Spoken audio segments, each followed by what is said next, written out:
Hello po, isang magandang araw po sa ating lahat and kumusta po kayo? Ako po si Ate Mel and sa lahat po ng mga nandito po ngayon, welcome po sa channel po natin, no? Melissa here and ang gagawin po natin ngayon is card reading. So, pwede pong mag-resonate ito, pwedeng hindi kasi ito po yung general card reading. And sa Gemini, so May 21 hanggang June 21, no? Sa inyo po guys, ang reading na to, tingnan natin kung ano po nangyari sa inyo, no? And yeah, so tingnan natin, main topic is this like, ano po talaga ang nangyari po sa inyo sa kasalikuyan o sa lahat po ng Gemini, lumabas ka agad, no? 5 of Swords, galit ka. Bakit? Magulo utak mo, nagagalit ka. Ano bang dahilan ng kinagalit mo? Alright, so ang hadlang po dito is just like, yes, mga anak mo. Alright, no? So, lahat ng Gemini dyan, okay, kung halimbawa po hindi po sa anak nyo to, parang magulo yung utak nyo kasi nga nag-iisip po talaga kayo kung paano po kayo makapagsimula po sa business, no? Pwede din itong mga bata kung sa stress po ang pag-usapan natin, pero pwede din po na itong sun kasi just like parang plano, idea, like mga kung anong gusto mong gawin. And pag lumabas po yung araw, parang ganun po, no? Parang atat na kayo. Gusto na po talaga yung mangyari. Yung sinasabi ko nga po na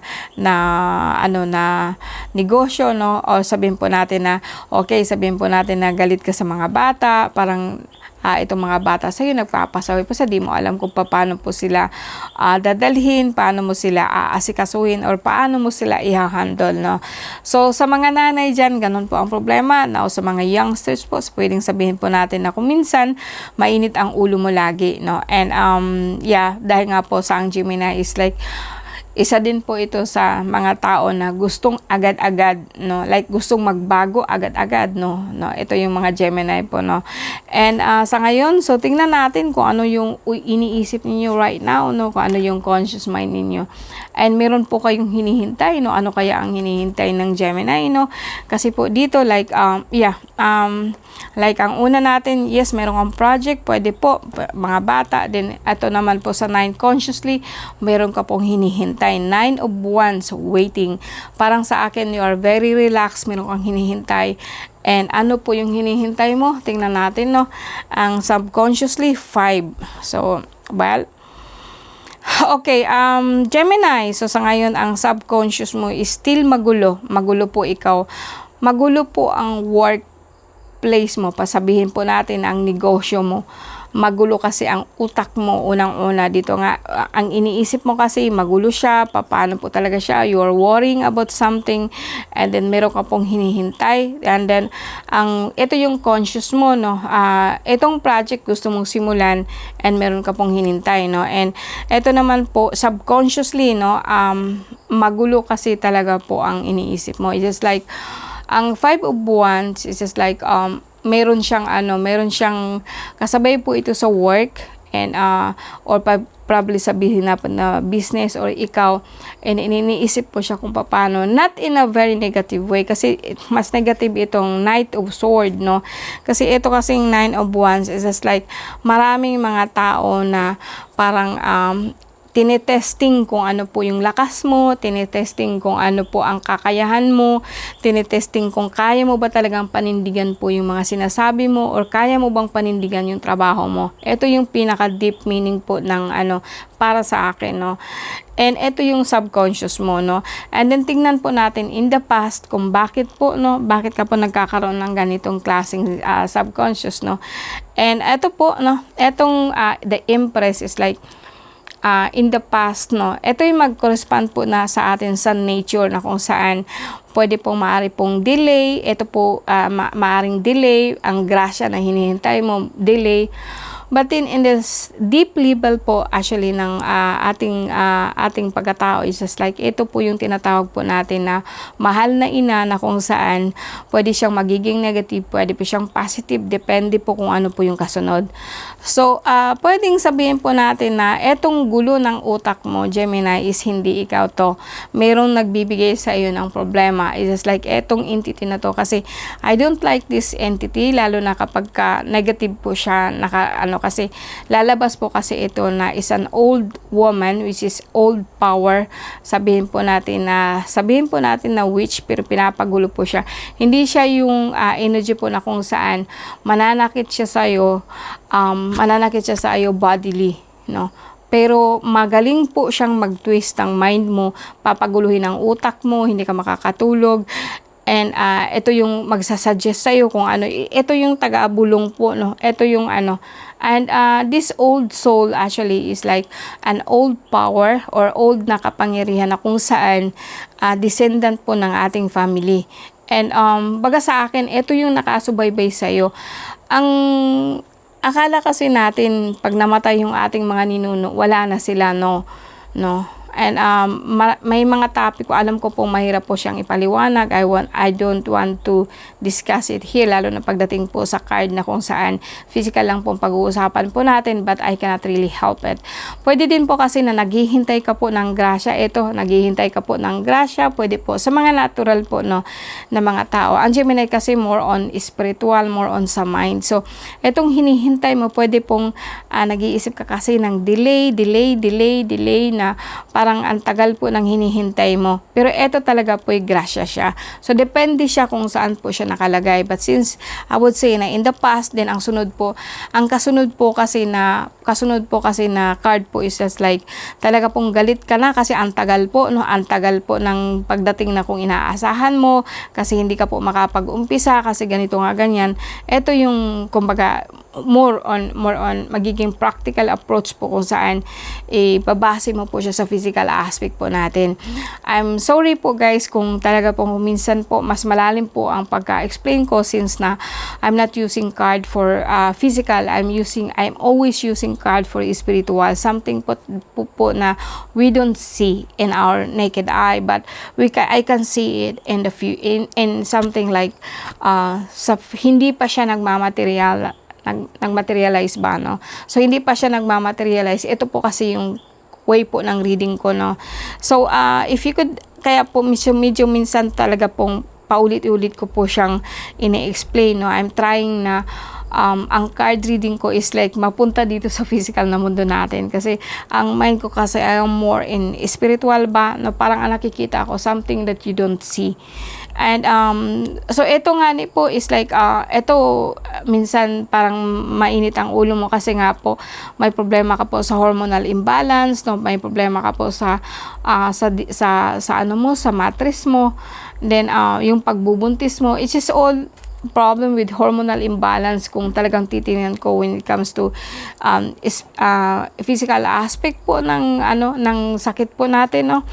And ito siya pero kung sa physical, meron kang hinihintay, may project kang gustong gawin, ang tagal po matapos, meron kang hinihintay po na grasya, pero ang tagal niyang dumating, no? Ganito.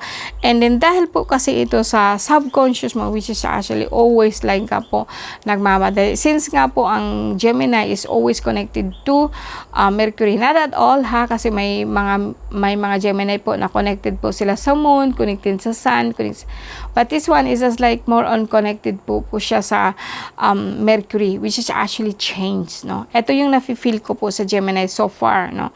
So maybe it's you, maybe it's not, no? Hopefully nga po, sabi ko nga po, sana mag-resonate po, no? So ang susunod po nating card is like ito pong the Hermit. So the Hermit is something like parang opposite siya sa sinasabi ko sa ngayon na lagi ka pong galit, no? And you are thinking na okay, kung hindi pa darating po yung hinihintay ko, so I will be more on focusing on myself. I will be more on focusing on something I can do right now. So ito yung nakikita ko po sa Hermit, no. Ito kasing energy na to, it's just like going in, no. Parang sa akin Gemini, parang natuto na kayo sa mga sumunod po kasi na card natin is like something na parang nakikita ko talagang nagbabago po kahit papaano po yung card nyo. Ito naman kasi siya is just like going in, parang inisip mo, okay, kung hindi pa nga siya po darating, so I will focus something on myself that I can do right now, no? So, right at this moment, no? So, ano po to? Susunod po dito is just like the king of Pentacles, and this is also a very good sign.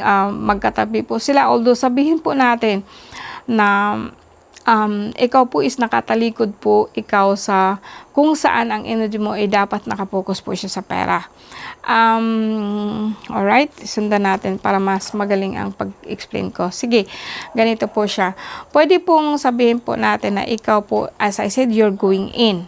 And then, after that, ang sumunod dito is the king. Also, this king is like magka-separate po sila kung titingnan mo. Magkatabi po sila. But this two energy is very different, no? Kasi po, ang isa po kasi is naka-focus po siya sa waiting. Okay, I'm gonna wait, it's okay.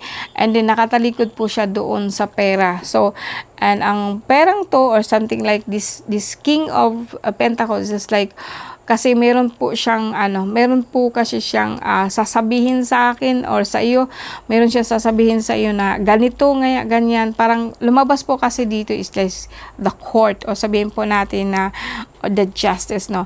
So meron kasi ditong ako nakita na parang ikaw right now nakafocus ka doon sa in the past. Yes, opo. Then you are focusing on yourself, but more on nakafocus ka doon sa gulo ng utak mo, and then doon po sa delay po ng grasya na inaano mo. Kumbaga sa akin, Gemini, is just like instead po kasi you are focusing in the present, like you are focusing in the present, mas nakafocus or focusan mo yung kung ano po yung parating or right now, parang nakafocus ka sa in the past mo. So I'd rather say na ito-turn natin itong isip mo na kung saan nakafocus ka doon sa mga nakaraan, ifo-focus natin sa ngayon para makuha mo yung gusto mo. Kasi actually, the King of Pentacles is symbolize of you as a leader. Marami ka po kasing gustong pangarap, marami kang gustong matulungan, and kaya lang po talaga po ang sumunod po kasi dito is justice. Ikaw po yung gustong, ganito ang gusto kong mangyari, ganito ganyan, and kaya may gusto kang plano, may mga delay ka, but then mayroong mga distractions sa iyo. And ito naman is saying po na yes, you focus on right now, kung ano yung magagawa mo sa ngayon, wag ka na po kasing mag-focus in the past, which is also right, kasi ikaw kasi is like you're going in, nakita mo na okay, ito na, and but inside in your mind, it's just like subconsciously, kasi napaka-importante kasi sa akin yung subconscious, kasi ang lakas po kasi ng impact po ng subconscious po natin, but we are not aware of it, no. So parang ikaw ito, then nag-iisip ka po talaga ng yes, hindi mo alam na nakafocus ka po sa gulo. Hindi mo alam yun. And then instead po na mag-focus ka sa challenge mo, which is your money, which is actually to become a leader, and marami kang gustong tulungan, marami ako nakita dito mga legal na kailangan mong mga tao na humihingi po ng tulong sa kahit papano, but then nakafocus ka po doon sa kumbaga sa akin sa ngayon parang nagiging more on self-centered ka sa ngayon po, no. But it's a good thing kasi rather than before na parang lagi ka pong naiinis, no. And susunod po natin dyan is like nine of cups, no. Very happy, abundance po, no. And you are working of that, you are working on that. And also mayroon ako nakita dito na travel, so may travel ka po, no, by land, but then medyo okay siya kasi marami ako nakikitang mga pera, or sabihin po natin na nagbunga po yung travel nyo, no. And yes, meron ka pong good news po, no. Tingnan natin kung ano po yung good news ninyo about po ito sa something like pari, or sabihin po natin na autoridad, and you need to rest. Okay, goal. Alright, so i-summarize po natin ito, guys, no. It's just like right now, it's just like no, sorry po that paulit-ulit yung sinabi ko, no. Magulo ang isip mo sa ngayon kasi nga may mga project kang gustong simulan, and meron ka pong hinihintay or nakafocus ka po doon sa tinatawag ko pong delay na grasya, na kung saan hanggang ngayon hindi pa po siya nagmamaterialize, no. And subconsciously, kasi po ikaw paano ka man po makakarating dito sa gusto mo mangyari when actually your mind is thinking in the past. Itong mga tao na to na magulo to, ito lagi ang iniisip mo. So, medyo ang sumunod na scenario yun is okay na parang nagdala ka na po ng na instead po na mag-focus ka doon sa kanya, nakafocus ka na po sa sarili mo. And you just focus in the moment na kung anong gusto mong gawin, kung anong kaya mong gawin right now without this help of this in the past, no? And maganda na po ang susunod niya. So may mga asikasuhin kang mga dokumento. Ang pera po is okay, abundance, meron ka pong biyahe.